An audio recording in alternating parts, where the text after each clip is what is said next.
if you guys, you all have any questions. All right, we'll go to Steve Wiseman first. Steve, go ahead. Thanks. Hey, Coach. With Matthew Hurd up for so many postseason awards here, I wanted to ask you to kind of recall last spring when he decided to come back and play another year at Duke, what you guys talked to him about what he needed to improve on in the offseason and what in the quarantine, and then what you saw from him when he came back that's kind of led to this tremendous season he's had. Well, it would have been a really bad decision to go early last year because he wasn't ready. And, for really good players, there's an evolution of there's a progress that you need to make. And his quickness, his strength, not just his foot quickness, but his speed at which he played, got his shot off, how he moved, just his whole movement thing needed to get a lot quicker. And he knew that. And, you learn from, going from the right lane to the left lane on a highway. You got to learn how to drive in faster traffic, and he's done that. And I think he's made a significant jump in the last few weeks. He's gotten even better in these last few weeks. So he's in a really good groove here and he still is going to get better, whether it's here or, in the pros, he's going to, because he'll work at it. He's been a really good worker and he's talked more, Steve. And when you talk, you play better.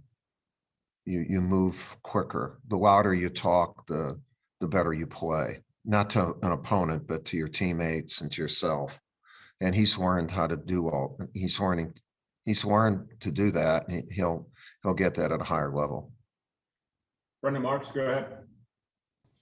Hey, Coach, thanks for doing this. You had talked earlier this year about Wendell and how when his shot wasn't falling, it was easy at times for him to sort of let the rest of his game, sort of fall by the wayside. But it seems like he has completely reversed that these past couple of weeks. How has that progress looked behind closed doors? What has that evolution been like for him mentally in terms of getting to that point? Well, I think it's a normal thing, just like in Matt's development. These are guys that are good players but they weren't real good players for this level. I mean, really good as freshmen. They were good, and now they're just growing. And I think people should always remember about Wendell's age. He just turned 19 in September, I think it was, and so he's a young sophomore, and I've seen it since we had that break at Christmas for them to go home. And when he came back, you could see him start doing that. And he's been a key guy for us, a real key guy for us. Luke DeCock.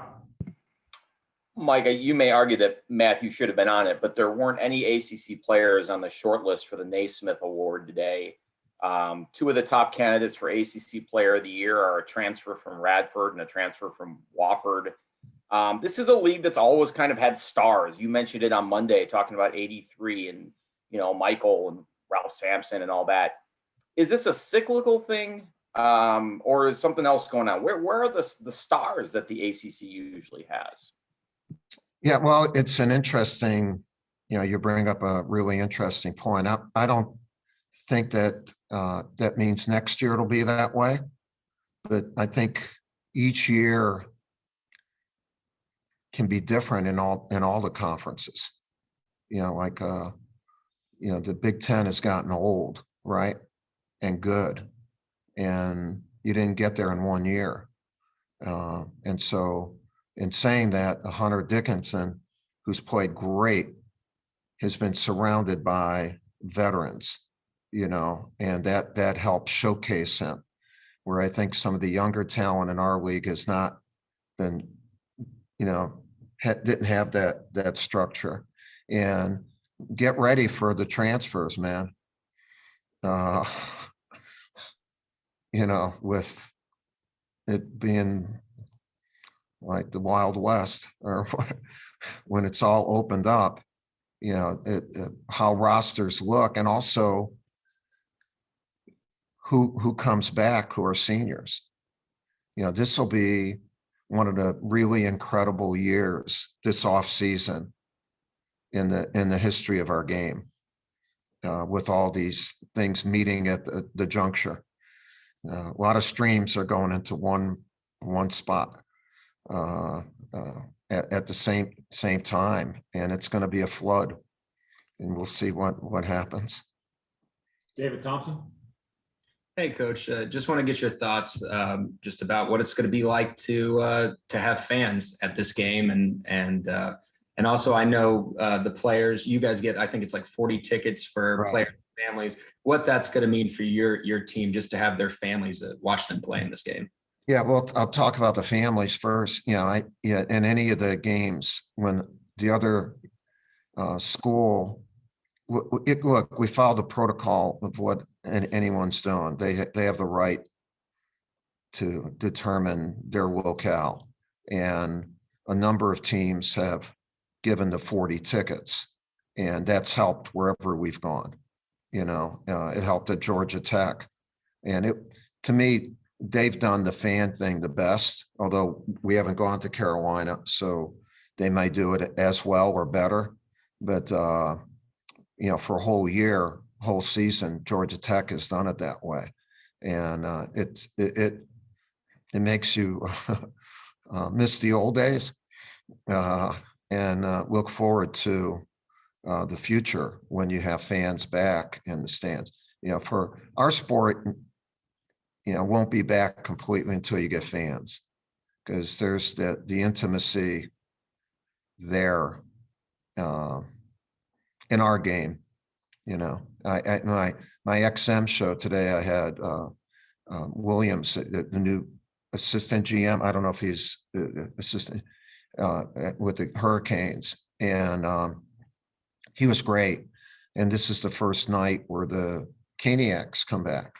And he was talking about how hockey was in a bubble and how their guys are so excited about, because theirs is too, in an arena. And, we're looking forward to it. Obviously, it's, especially for Duke Carolina, it's always better when fans are there. Max Rigo. Hey, Coach. Just wanted to ask, seemed like Mark took another big step on Tuesday, and he's been making a lot of progress really since the first Carolina game. So how would you kind of compare his progression up until that first game back last month, up until where he's at going into the second game? No, he's gone great. And again, he's a really good player who has got a chance to be a special player. And so really this year, his freshman year has progressed. It would have been progressed a little bit quicker with the summer and a better fall, but and just a full season. But he's following that course where he's going to keep getting better. And he's really played well. I'm proud of him because he's put in a lot of extra work, and a guy who's, Coach James has really worked with him hard, but also Patrick to have our grad transfer, behind the scenes, he's helped Mark a lot, just work, playing against him and doing the individual drills that you have to do to get better. Josh Graham. Thanks for doing this, Coach. Given how small teams can be in the post nowadays, just how rare is it what Carolina has with 4 bigs that might potentially all be playing at the next level one day? Yeah, well, they all are at that level of talent, and they're extremely well coached, so they'll have a chance to do that. And they play in a great program. That's been North Carolina's one of the things they do, over the years. And it started with Dean. A lot of things started with Dean, a lot of good things, and his staff. They really did a great job of personal development, and their system really accentuates the talents of big guys. And so very unique. Again, I haven't watched a bunch of basketball around the country, but in our league, there's really no other team like that. And I know Michigan has. I don't know their personnel. I don't know if anybody has. I know I've seen Iowa play. They have Garza, and then they have a bunch of shooters and good players. But to have four guys where you're not worried about foul trouble, and if one of them is playing a little bit better than the other, they always play well, then you can kind of ride that. So very unique and tough to defend. They're fresh on the boards all the time, and they're fresh in running the court, and that's a big advantage. Back to Steve Wiseman. Yeah, on that same point, the first game, Mark Williams only played 15 minutes against Carolina. I think I remember you saying maybe the game, he wasn't ready for that kind of game, or Right. Is he showing you more in the last 4 weeks that he can play more in this one? Yeah, there's no question, Steve. And again, now he's got to stay in the game by not committing freshman fouls, and trying to battle where you're using your body, not your hands, and your forearms, the way to legally defend and play in the post. And, that's, you'd like, him to be a junior already and know all those things. But by playing these games, that's how you do get better. And so, but he's obviously more ready now by far than he was. And that's just a few weeks ago, really not that, about a month ago. Brendan Marks. Yeah, I wanted to follow up on North Carolina's bigs, and Walker Kessler has really come on strong for them lately here. Obviously had a breakout sort of against Florida State. I know you guys recruited him too. What was it about him that made him such an attractive prospect, and how have you sort of seen that bear fruit, especially late here for UNC? Well, he's really good. I mean, that's the first thing that made him an outstanding prospect, and he was only going to get better. Comes from a great family. He had all he fills all the blanks, and as far as a youngster that you would want to coach and who would be at some time an outstanding player in your program. And again, now he has to play against those guys every day, so they make each other better. So to see his progression is not surprising, because one, it's there, and then two, you're going against talent, veteran talent every day. So, but he's playing really well. We have time for a couple more. We'll go to David Thompson. Hey, Coach. Nolan Smith yesterday tweeted kind of expressed his anger about the comments, the stay on the plantation comments that the Creighton coach said to his team. And he felt like this coach, he wasn't being held accountable for the things that he said. And I'm curious your thoughts on that, and just what other coaches around the country, like what you guys have to do to keep others in your position accountable for what they say. Well, I think it's up to their administration to hold people accountable, not to just say something, whatever I say, it doesn't hold him accountable. I think, and I don't know the situation in depth, but I do know him, and from the little bit that I've seen, and that's why I hate to make these big comments about it, is that he apologized. I think the administration is going to do something about it. And I even saw where he offered to resign. And so I think it's all happening. And then whatever the conclusion is up to their administration and him. to come to some way of dealing with that. Obviously, the remarks are not appropriate. And I mean, no one would say that they're appropriate, but how it's being handled, I think it's evolving in that way. And that would be my comment. Let it happen that way. Kip Coons? Yeah, hi, Mike. In looking back, I've been covering Carolina Duke rivalry for 45 years. I honestly can't believe that. But there's always been something riding on this finale. The last time you meet in the regular season, a number one seed, a conference regular season championship, beyond bragging rights. And does it seem like something is missing this year, beyond the empty arenas or is the notion that a lot of people think this might be an NCAA play-in game for both teams? Does that, take center stage for your guys? Well, all these games are really important for us. And, Carolina has a better record. I would think that they would be in the tournament. I would hope that what they've done so far they would have earned that. If we won these 2 overtime games, we might be both in that situation, but we did not. And so, I guess there's something different for you guys to write about than the number one seed and all that, but it's still an extremely important game. A really important game. And it is different. You just take a look at the ACC standings and number of games played. Miami's played the most league games. I think Notre Dame and us are second when we play this game, and no fault of anybody, but some have played 12, 13, 15, whatever it is. So it's just different. It's just different.